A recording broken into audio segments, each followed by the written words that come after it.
இன்னைக்கு நாள் மல்பரி மரத்தில் இருந்தாங்க ஸ்டார்ட் ஆச்சு. ட்ரிம் பண்ணி விட்டு பல நாட்களை கடந்து விட்டது. நானும் ஏக்கத்தோடு அண்ணாந்து பார்த்துக்கிட்டே தாங்க இருக்கேன். இது வரைக்கும் காய் வச்ச பாடு இல்லை. ஆனால் காய்ச்ச மரம் கைவிடாதுமாங்க.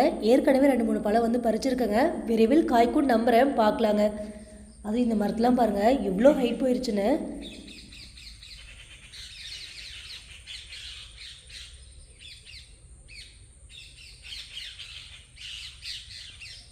இன்றைக்கி மல்பரி இல்லைனாலும் பல காய்கறிகள் அறுவடைக்கு இருக்குங்க. கரண்டை தொக்கு, சமையல், மஞ்சக்காட்டு வேலைன்னு இன்றைக்கி பொழுது பத்தாதுங்க.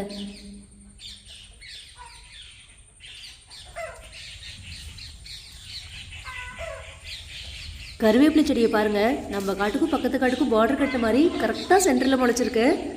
எந்த மரத்தில் ஒன்றா அப்படியே இணைந்து இருக்குங்க. ஆனால் இலைகள் சூப்பராக இருக்கும். வெண்டை செடியை விதைக்கி விட்டு வச்சுருந்தேன். சூப்பராக ஒரு காய் இருக்குங்க. நேற்று மழை வரவும் நனைஞ்சிருக்கு. நல்லா காய் வச்சு எடுத்து வச்சுக்கணுங்க. இது ஒரு சூப்பரான ரகம். முன்னாடியே காமிச்சிருப்பேன். சிகப்பு வெண்டை, நல்லா காய் நீளமாக இருக்குங்க.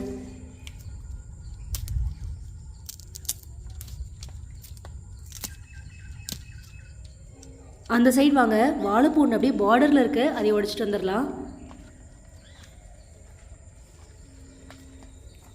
அதுவும் இந்த 4 வெண்டை செடியிலலாம் பார்த்தீங்கன்னா போதுங்கிற அளவுக்கு காய் வந்து அறுவடை பண்ணியாச்சு. அந்த அளவுக்கு சூப்பராக காய் வந்துச்சுங்க. விதைக்குமே ஒரு 4-5 காய் எடுத்து வச்சிட்டேன். அப்படியே இந்த ஓரமாக வாழைப்பூ இருக்குது, அதையும் பறிச்சுக்கலாங்க.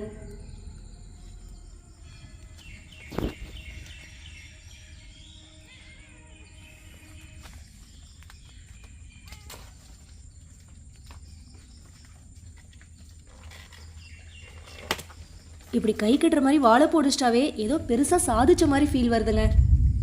கத்திரிக்காவுமே 4-5 இருக்கு.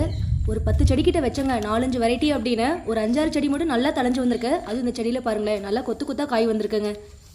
ஒரு செடி இருந்தாலும் இப்படி இருந்தால் போதுங்க.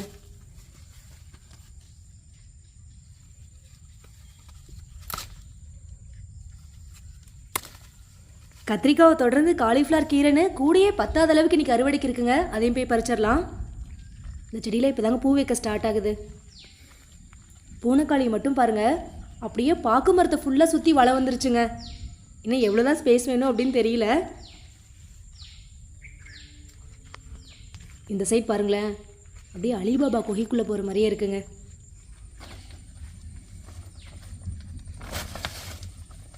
குகைக்குள்ளே என்ட்ரானதும் தங்கத்தை பார்த்து ஹாப்பியான அலிபாபா மாதிரி நான் என்ட்ரானதும் நம்ம கருவேப்பிலை செடியை பார்த்து ஹாப்பி ஆகிட்டேங்க. ஃபஸ்ட் டைம் இந்த மாதிரி குட்டியாக செடி எடுத்து வச்சு இந்த அளவுக்கு சூப்பராக தளைஞ்சு வந்திருக்குங்க. என் கணவரோட கைராசின்னு நினைக்கிறேன். அடுத்து பாருங்களேன், அப்படியே வெரைட்டி ஆஃப் கீரை தாங்க. எல்லா கீரையும் நீ அறுவடைக்கு இருக்குது. அதுக்கு முன்னாடி ஒரு காலிஃப்ளவர் இருக்குங்க, அதையும் பறித்து எடுத்துகிட்டு வந்துடலாம். நேற்று நம்ம தோட்டத்தில் வரலாறு காணாத ஒரு இன்சிடென்ட் நடந்துச்சுங்க. எப்பவுமே கோழி வச்சிருக்கோம் அப்படிங்கிறனால வெளிநாயில் 1-2 வந்து போகுங்க கோழி பிடிச்சி சாப்பிட்றதுக்கு. நேற்று எப்படியோ தெரியாமல் இந்த அலிபாபா கோய்க்குள்ளே என்ட்ராயிருச்சுங்க. உள்ளே வந்த நாய் மந்திரத்தை மறந்துருச்சோ என்னவோ, வெளியில் போகிறதுக்கான வழியே கண்டுபிடிக்க முடியலங்க. அதுக்குள்ளே நம்ம ரோஸும் ஜிம்மியும் பார்த்துட்டு அப்படியே ஒரே ஃபைட்டு தாங்க. நிஜமாவே அப்படி ஒரு ஃபைட்டு நான் பார்த்ததே இல்லை. என்னென்னமோ பண்ணிங்க. கிட்டத்தட்ட ஒரு 3/4 மணி நேரம் இருக்கும். அதுக்கப்புறம் தாங்க அந்த நாய் வந்து வெளியில் போச்சு. அதுக்குள்ளே நம்ம காலிஃப்ளவர் செடி, அது லாஸ்ட் டைம் நாற்றெல்லாம் வச்ச இல்லையா, அதெல்லாம் போட்டு உடச்சி எரிஞ்சிருச்சுங்க. அது இந்த சைடில் பாருங்கள், அப்படியே குட்டி குட்டியாக பிச்சு போட்டுருச்சுங்க. அழகழகாக குட்டி பூலாம் 4 இருந்துச்சுங்க. அது மேலே போட்டு உருண்டுருச்சு. சரி, அதெல்லாம் பறிக்க வேண்டாம்னு சொல்லி அப்படியே விட்டாச்சுங்க. இந்த டைமு 8 அடி 10 அடி எப்படி வேலி போட்டாலும் சரிங்க, ப்ராப்பராக என்ட்ரன்ஸ் வச்சு டோர் போட்டுக்கணும் அப்படிங்கிறத தெளிவாக புரிஞ்சுக்கிட்டோம். துய்யக்கீரையை மட்டும் பாருங்கள், அப்பா இலையை பார்த்தாவே ஆசையாக இருக்குங்க. அந்த சைடு கொஞ்சம் கொத்தவரங்காவும் இருக்குது, அதையும் பறிச்சுக்கலாங்க. கொத்தவரங்காய் செடி பொறுத்த வரைக்குங்க ஒரு 4 செடி நல்லா வந்துட்டாவே போதும். அது கொத்தவரங்காய் தாங்க, கொத்து கொத்தாக காய்க்க ஆரம்பிச்சிரும். அப்படியே அதை பறிச்சுக்கிட்டு கீரையை பறிக்க ஆரம்பிச்சிடலாங்க. கொத்தவரங்காய் பக்கத்தில் இருக்கனாலேயே என்னவோ மிளகாவும் கொத்து கொத்தாக காய் பிடிச்சிருக்குங்க.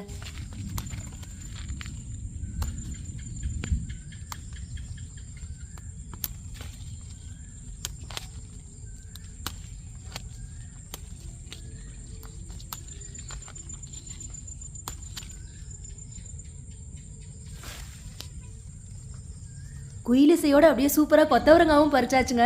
நெக்ஸ்ட் வெரைட்டி ஆஃப் கீரைஸ் வெயிட்டிங் ஃபார் அஸ், அதையும் போய் பறிச்சிடலாம் வாங்க. அப்படியே நிழல் மாதிரி பின்னாடியே வருது, ஒரு இடத்த விடுறது இல்லைங்க. என்ன ஒரு ஜாலின்னு பாருங்க.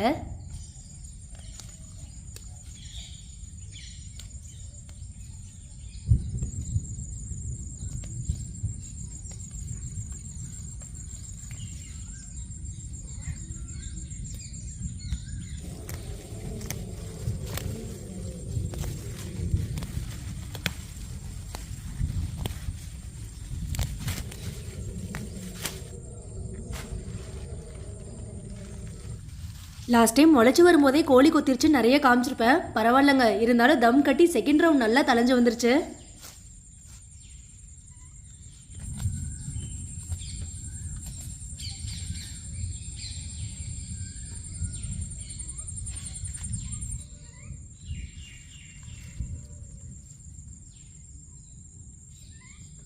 எப்பவுமே சிறுகிரி தாங்க ஃபஸ்ட்டு கோழி கொத்தோம். ஆனால் இந்த டைம் என்னவோ தொட்டு கூட பார்க்கல. கீரியும் நல்லா ஹைட் வளர்ந்துருச்சுங்க. அப்படியே சூப்பராக இருக்குது இன்னைக்கு. அதுவும் இந்த சைட் பாருங்கள், நல்லா கேப் விட்டு தனியாக முளைச்சிருக்கவும் பார்க்க சிறுகீரை மாதிரியே தெரியலங்க, பெருங்கீரை மாதிரி இருக்குது. அப்படியே ஒவ்வொரு இலைகளும் சூப்பராக இருக்குங்க.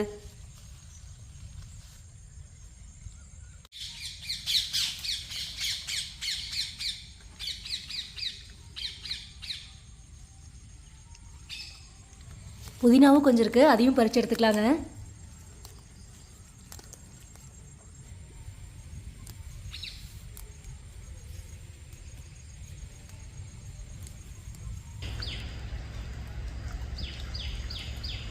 இன்றைக்கி அப்படியே கூட நிறைய கீரை அறுவடை பண்ணியாச்சுங்க.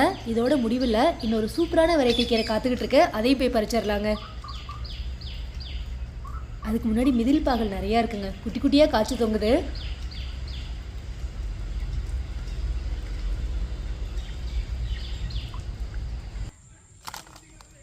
அடுத்த வெரைட்டி புளிச்சக்கீரை தாங்க. நல்லா மழையில் நனையவும் கீரையை பார்க்க பளிச்சுன்னு தெரியுது. நல்லா உடைக்க சூப்பராக தலைஞ்சு வருதுங்க. எத்தனை கிளைகள் இருக்குன்னு பாருங்கள்.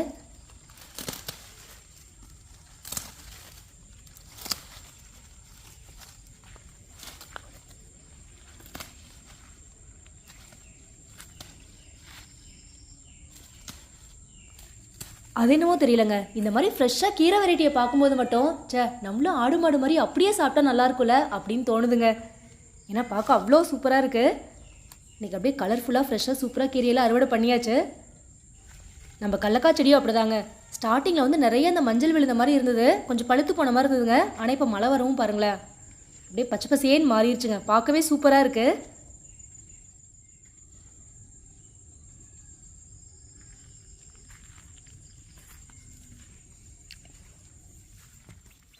காய்கறியெல்லாம் அறுவடை பண்ணி வச்சுட்டு அப்படியே நம்ம கட்டுத்தார பக்கம் வந்தாச்சுங்க. ஆனால் நம்ம கோழிக்கு ஊரான ஊருக்குள்ளே அடை வைக்கிறதுக்கு ஒரு இடம் கிடைக்கலங்க. தீவனப்பில் வெட்டுற மிஷின்குள்ளே பாருங்கள் எப்படி படுத்துருக்குன்னு.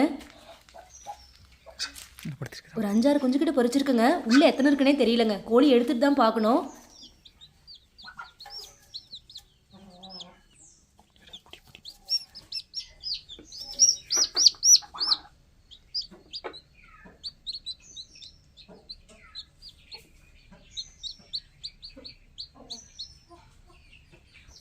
மூணு மட்டும் வெளியிலே இருந்துச்சுங்க, அழகாக அதை மட்டும் எடுத்தாச்சு.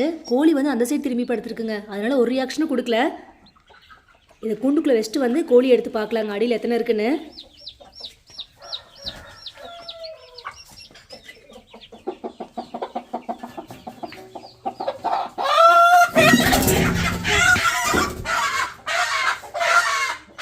கை குத்திச்சா?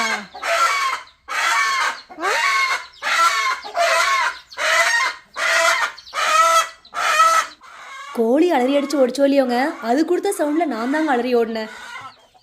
ஒரு வழியாக பிடிச்சி கொண்டு வந்து கூண்டில் விட்டாச்சு. 5 எடுத்துட்டோங்க. இன்னும் 1 மட்டும் பார்த்தீங்கன்னா அப்படியே அடியில் மாட்டியிருக்கு.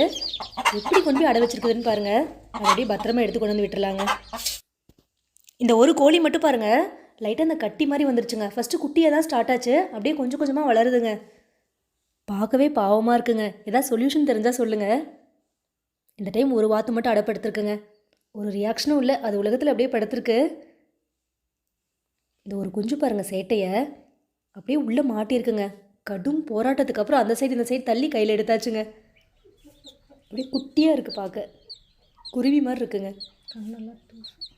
அது அம்மா கிட்ட கொண்டு போய் சேர்த்துடலாம்.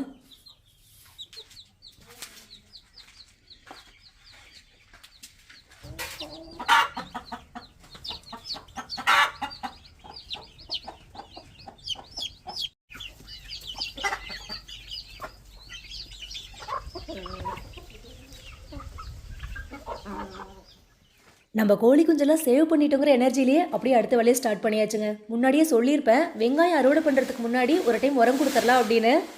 கடலை புண்ணாக்கு வந்து அப்படியே புண்ணாக்காக வாங்கிட்டோங்க, கட்டியாக வாங்கி மில்லில் கொடுத்து அரைச்சி எடுத்துகிட்டு வந்தாச்சு. வேப்ப முன்னாக்கு வந்து ஆல்ரெடி இருந்துச்சுங்க, ரெண்டையும் மிக்ஸ் பண்ணிடலாம் அப்படின்னு.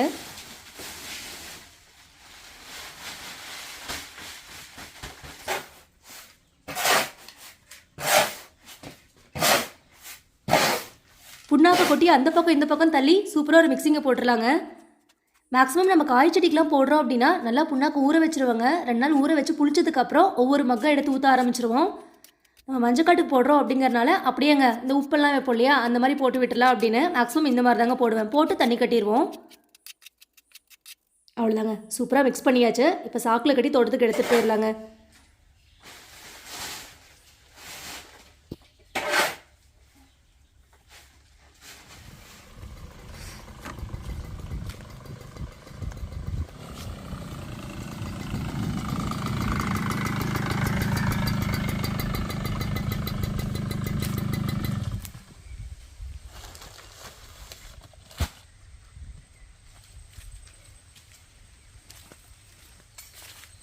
இந்த டைம் மஞ்சக்காட்டில் தட்டருக்கு ஆள் விடலைங்க. ஏன்னா களை எடுத்த குழிவே இன்னும் சமாளிக்க முடியல. சரி கம்மியாக தான் இருக்குது அப்படின்ட்டு நம்மளே கொஞ்சம் கொஞ்சமாக அறுத்துக்கிறேங்க. இன்றைக்கி தட்டெல்லாம் அறுத்துட்டு அதுக்கப்புறம் உரம் கொடுக்க ஸ்டார்ட் பண்ணிடலாம்.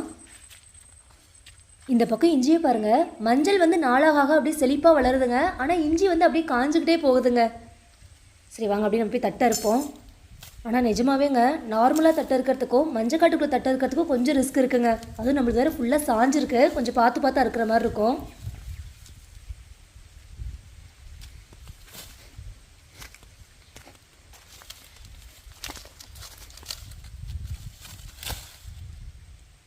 தட்டை இருக்க ஸ்டார்ட் பண்ணும்போது என்னவோ யாரா பார்த்து பார்த்து இருக்கிறது அப்படின்னு தாங்க தோணுச்சு.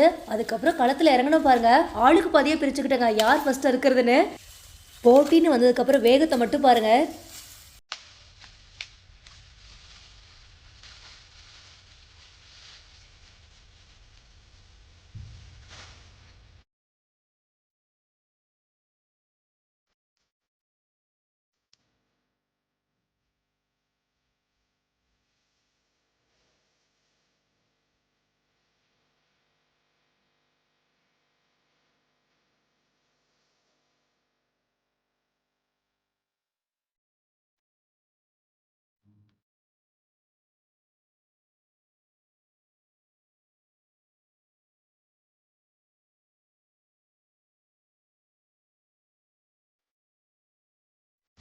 அப்பா பார்க்க தாங்க அங்கங்கே ஒரு தட்டுங்கிற மாதிரி இருந்துச்சு. பாதி எடுத்து முடிக்கிறதுக்குள்ளேயே 1.5 மணி நேரம் ஆயிடுச்சு. சும்மாவா சொல்கிறேங்க, எந்த ஒரு வேலையும் செஞ்சு பார்த்தா தான் அருமை தெரியும்னு. இன்றைக்கி அந்த அருமை நல்லாவே தெரியுதுங்க.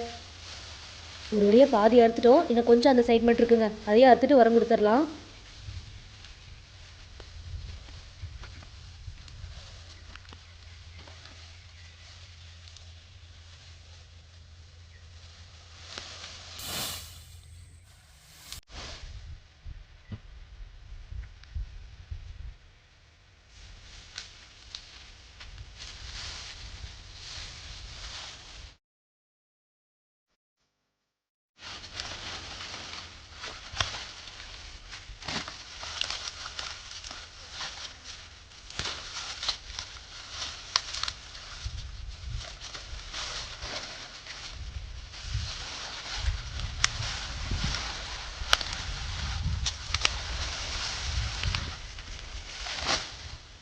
இன்றைக்கி நமக்கும் தட்டுக்கும் நடந்த வாரில் கடைசியில் நம்ம ஜெயிச்சிட்டோங்க. இருந்த வேகத்துக்கு ஃபுல் காடே சுத்தம் பண்ணிடலாம் தான் நினச்சோம். ஆனால் முடியலங்க, பாதிக்கு மேலே இன்னும் உரம் கொடுக்கணும் அப்படின்ட்டு பாதியில் ஸ்டாப் பண்ணியாச்சு. மீதி நாளைக்கு வந்து அறுத்துக்கலான்னு. தட்டை இருக்கவே நிறையா கருது அப்படியே காஞ்சு போயிருந்ததுங்க, அதையும் அப்படியே அறுத்து போட்டாச்சு. ஏன்னா கோழி நல்லா கொத்தி சாப்பிடுங்க கொண்டு போய் போட்டோன்னா. அப்படியே இந்த முத்து பாருங்கள் எப்படி இருக்குன்னு. நம்மளோட சூப்பரான உரம் மிக்ஸ்டு புண்ணாக்கு ரெடியாக இருக்குங்க. அப்படியே செடிகளுக்கு வச்சுட்டு கிளம்பிடலாம்.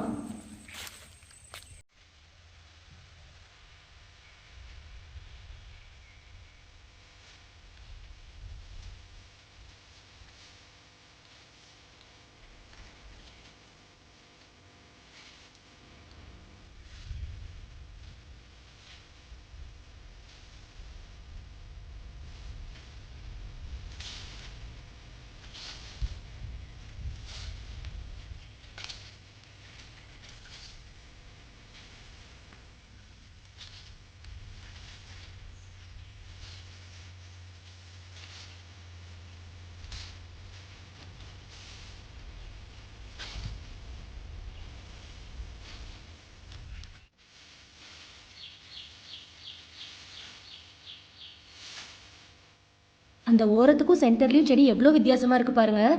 அந்த ஓரத்தில் கொஞ்சம் செடி குட்டி குட்டியாக போயிடுச்சுங்க. பட் இங்கே உள்ளெல்லாம் நல்லாயிருக்கு.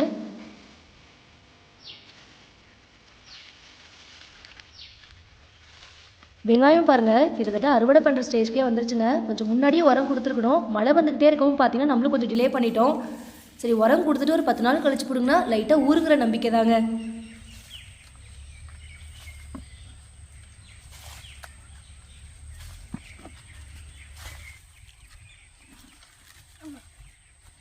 இன்றைக்கி வேலை சூப்பராக முடிஞ்சுதுங்க. அப்படியே இந்த சைட் பாருங்கள், ஃபுல்லாக க்ளீனாக இருக்குங்க. இன்னும் அந்த சைட் மட்டும் பார்த்தீங்கன்னா தட்டை அறுக்காமல் இருக்குது. அது நாளைக்கு இல்லை நாளானைக்கு வந்து அறுத்துக்கலாம் அப்படின்னுங்க. கொஞ்சம் கொஞ்சமாக க்ளீன் பண்ணிடலாம். ஸோ இப்போ நம்ம மஞ்சக்காடு இந்த மாதிரி தாங்க இருக்குது.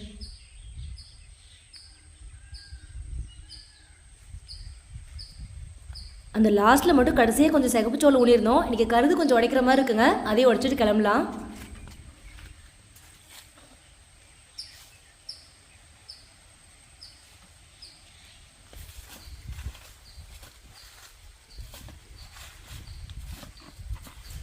பசி வந்தால் 10 பறக்குமாங்க. ஆனால் இன்றைக்கி செஞ்ச வேலைக்கு இந்த குட்டி கருது கூட அமிர்த மாதிரி இருக்குங்க. சும்மாவே கருதுன்னா அப்படியே சாப்பிடுவோம். எவ்வளோ குட்டியாக இருக்குது பாருங்கள். சிகப்பு சோளம் நிறையா இருக்குங்க. இன்றைக்கி வேக வைக்கிறதுக்காச்சு.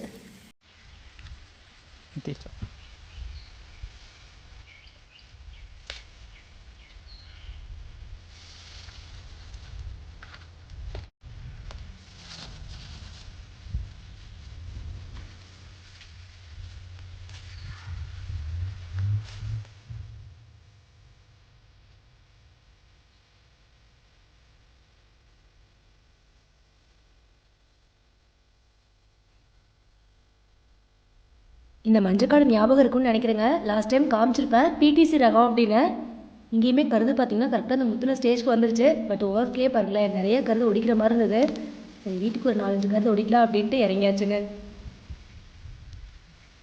இந்த கருது காமிக்கிற பாருங்க எப்படி இருக்குன்னு.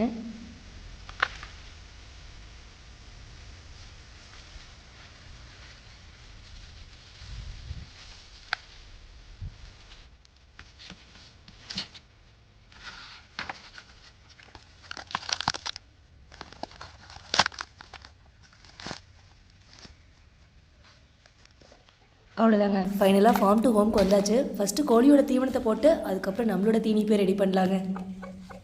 கொஞ்ச நேரம் கழிச்சு காமிக்கிற பாருங்க. இந்த கருதில் வந்து ஒரு பல்லு கூட இருக்காதுங்க. ஒரு முத்து இல்லாமல் அப்படியே கொத்தியிருக்கோம்.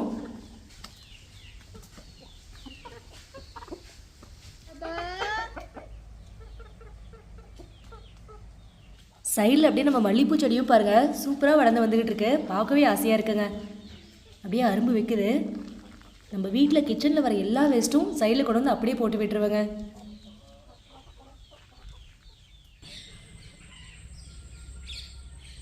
வந்த முதல் வேலையை கருதை வேக வச்சுட்டு லஞ்செல்லாம் சாப்பிட்டு அப்படியே கடுத்தர பக்கம் வந்தாச்சுங்க. ஏன்னா கோழி குஞ்செல்லாம் கொஞ்சம் சேஃபாக இருக்கான்னு பார்த்துக்கணும். பரவாயில்லைங்க, கோழி அலர்ட்டாக தான் இருக்குது. கருது பாருங்கள், கொஞ்ச நேரத்துலேயே ஒரு பல்லு கூட மீதி இல்லைங்க. சுத்தமாக காலி பண்ணிடும்.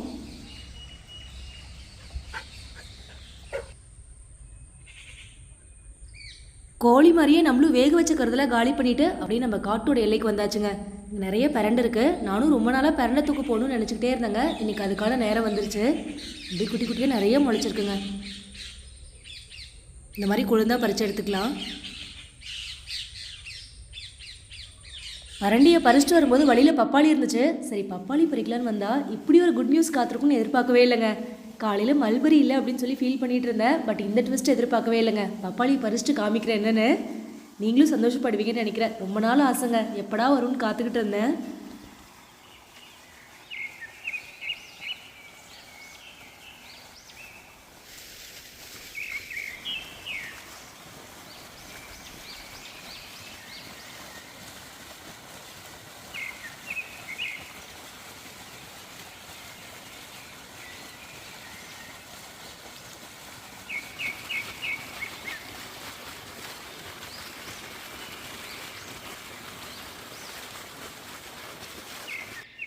அந்த குட் நியூஸ் என்ன அப்படிங்கிறத இன்றைக்கான கேள்வியாக கேட்டுடுறேன். நிறையா பேர் கெஸ் பண்ணிடுவீங்கன்னு நினைக்கிறேன். இன்னும் ஒரு பழம் காமிக்கிற பாருங்கள். குட்டியாக பச்சை கலரில் ஒரு காய் தெரியுது இல்லையா? இது என்ன காய் அப்படிங்கிறத மறக்காமல் கமெண்ட்டில் சொல்லிடுங்க.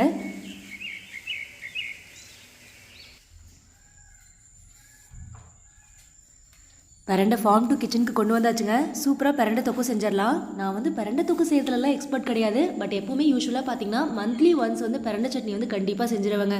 ஏன்னா அப்பப்போ நம்ம வீட்டுக்கிட்டே இருக்கனால கொழுந்து வந்து கிடைக்கும். ஸோ இந்த டைம் வந்து நிறைய இருக்குது அப்படிங்கிறனால தொக்கு செஞ்சு வைக்கலாம் அப்படிங்கிற பிளானை பார்க்கலாங்க. என்னோடய ஸ்டைலில் எப்படி செய்கிறேன் அப்படின்னு.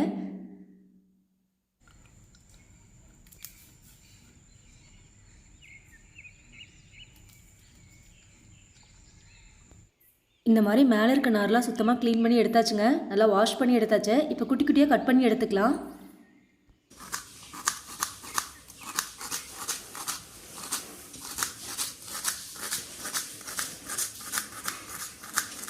நல்லா குட்டி குட்டியாக கட் பண்ணதுக்கப்புறம் ஒரு பேனில் நல்லா ஊற்றி பூண்டை நல்லா ஃப்ரை பண்ணி எடுத்துக்கலாங்க. பூண்டு வந்து நல்லா அந்த குட்டி டம்ளர் இருக்கு இல்லையா, அது வழியாக வந்து உரிச்சு வச்சுருந்தேன். ஃப்ரை பண்ணதுக்கப்புறம் அதே பேனில் இன்னும் கொஞ்சம் எண்ணெய் சேர்த்து நல்லா பிரண்டை கட் பண்ணி வச்சுருக்கோம் இல்லையா, அதையும் நல்லா வதக்கி எடுத்துக்கலாங்க. அப்படியே க்ரீனிஷாக இருக்குங்க பார்க்குறதுக்கே, இல்லை கொழுந்தா பறிக்கவும். நான் மேக்ஸிமம் மிளகாத்தூள் ஆட் பண்ணவே மாட்டேங்க. அதனால் இன்றைக்கி வந்து மிளகா ஊற வச்சு எடுத்து வச்சிட்டேன். இப்போ நல்லா அரைச்சி எடுத்துக்கலாம். நல்லா மையாட்டு அரைச்சாச்சுங்க. இப்போ கொஞ்சம் உப்பு சேர்த்து அரைச்சிக்கலாம். பிரண்டையும் பாருங்கள் சைடில் சூப்பராக வதங்கிருச்சு. இந்த மிளகா அரைச்சி வச்சோம் இல்லையா, அதுலேயும் இந்த பிரண்டை பூண்டு எல்லாமே போட்டு ஒன்றா மிக்ஸ் பண்ணி அரைச்சிக்கலாங்க. ஒரு பேஸ்ட் மாதிரி ரெடி பண்ணிக்கலாம். அதை அப்படியே தாளித்து விட்டுருதாங்க. இப்போ அதே பேனில் தாளித்து விட்டுருலாங்க. நல்லெண்ணெய் சேர்த்துட்டு கொஞ்சம் வெந்தயம், கடுகு, உளுத்து பருப்பு சேர்த்துக்கலாம். பெருங்காயமும் சேர்த்துக்கலாங்க கொஞ்சமாக. நல்லா பேஸ்ட் மாதிரி அரைச்சி வச்சாச்சு. கடுகு பொரிஞ்சதும் ஆட் பண்ணிக்கலாங்க அந்த பேஸ்ட்டை. ஆக்சுவலாக எண்ணெய் வந்து கொஞ்சம் நல்லா ஊற்றணும். எனக்கு எப்போவுமே எண்ணெய் ஊற்ற மனசு வராதுங்க. நான் வந்து ரொம்ப நாள் கெட்டு போகாமல் இருக்க தேவையில்ல. ஒரு 1 வீக் வச்சு யூஸ் பண்ணுற மாதிரி தாங்க செய்கிறேன். சைடில் பார்த்திங்கன்னா ஒரு பேனில் கொஞ்சம் வெந்தயம், கடுகு, உளுந்த பருப்புங்க நல்லா ஃப்ரை பண்ணி வச்சுக்கலாம். அதை பொடி மாதிரி பண்ணி லாஸ்ட்டாக ஆட் பண்ணுவோம். அவ்வளோதாங்க. எண்ணெயில் வந்து அப்படியே சேர்த்துடலாம். எண்ணெய் வந்து அப்படியே மேலே மதங்கிற அளவுக்கு சேர்த்துவாங்க. எனக்கு எப்போவுமே அந்தளவுக்கு நான் செய்ய மாட்டேங்க. எண்ணெய் வந்து கொஞ்சம் லைட்டாக தான் சேர்த்துப்பேன். வெந்தயம் கடுகுலாம் பொடி பண்ணோம் இல்லையா, அது ஒரு 1/2 டேபிள் ஸ்பூன் சேர்த்துக்கலாங்க. நல்லா மிக்ஸ் பண்ணிவிட்டு கொஞ்சம் அந்த ஸ்வீட்னஸ்க்காக கருப்பட்டி ஆட் பண்ணிக்கலாங்க. கொஞ்சம் அந்த கசப்பு தெரியாமல் இருக்கும். பட் இந்த தொக்கு வந்து பிரண்டை தொக்குனே தெரியாதுங்க. டேஸ்ட் வந்து அவ்வளோ சூப்பராக இருக்கும்.